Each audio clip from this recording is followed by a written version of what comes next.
Hi, I'm Linda Augsburg, Editorial Content Chief of American Patchwork and Quilting. And in this Show Me How video, brought to you by Baby Lock and the Crescendo Machine, I'm going to show you how to make this easy fall table runner. Now the great part about this project is that you can switch out the fabrics to any season or any decor, and it's fat quarter friendly. The instructions call for 4 dark fat quarters and 1 light fat quarter. Now I've actually used 5 dark fat quarters for the zigzags, 1 for the light background, and then another one, so 7 in total for the binding. I just wanted a little more variety in my piece. For the instructions for this project, go to allpeoplequilt.com/showmehowfallrunner. Now let's get started with the cutting. So what you'll need to cut is, from your light fat quarter, you're going to cut 20 3 7/8 inch squares. Now that's going to use about 20 inches across by 16 inches of that fat quarter. So you're really going to use up almost all of that light fat quarter. From your other fat quarters, and in my case I chose 5, remember. If you choose to use 4, you're going to use one of those colors for your binding, and then 2 pieces of the remaining fabric can make your backing. But in my case, I used 5 different fabrics, and I cut 4 squares from each of them. And again, those squares are 3 7/8 inches. Then, again, if you're using fat quarters, you would cut 5 2.5 inch by 21 inch strips for your binding. If you're using yardage, you only need 3 of those binding strips if it's the full 42 inch width. You'll also need a piece of batting. And again, since this runner's finishing at 30.5 inches long by 12.5 inches wide, you'll need a piece of batting that's at least 1 inch larger than that measurement. The first thing you're going to do is mark a diagonal line on the wrong side of all of your light colored squares.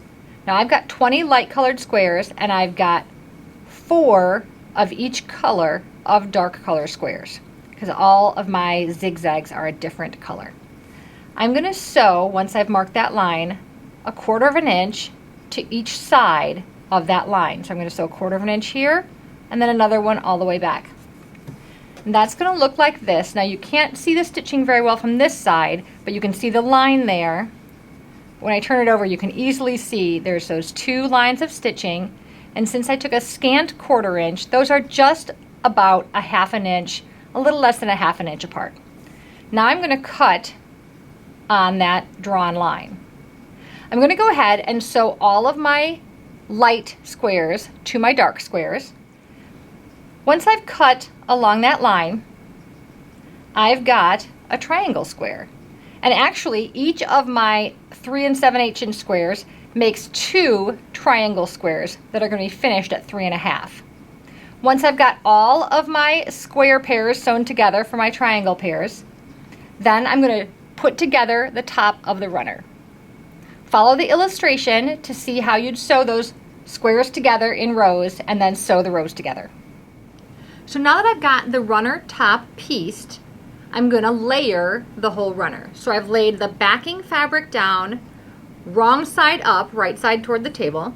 I've got my batting, and then I've got the runner top, and of course that's right side up. Now you'll notice in the instructions it says that your batting and your backing should be 1 inch larger than your runner, and very often with small projects that's all you need for extra. I just happen to have a piece of fabric that was 18 inches wide for the backing, and a piece of batting that was left over that was 16 inches or so, and so I just worked with that. I like to have a little extra wiggle just in case I want to move this over, especially with a print on the back.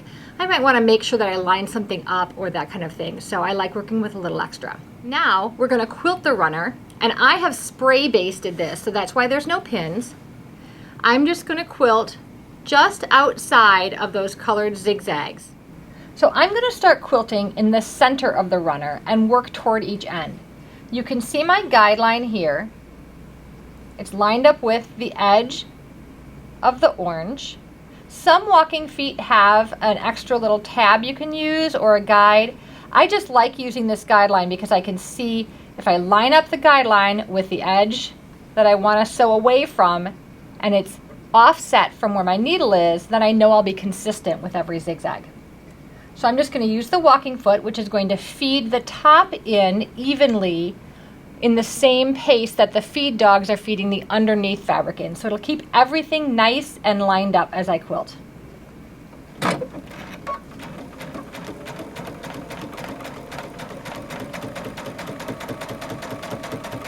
So now I'm going to sew on my double fold binding, and I'm just using that guide light. It's set at the 1/4 inch mark. I haven't trimmed my batting and backing yet. I'll do that after I sew my binding on. It gives me a little more control to keep that binding seam straight.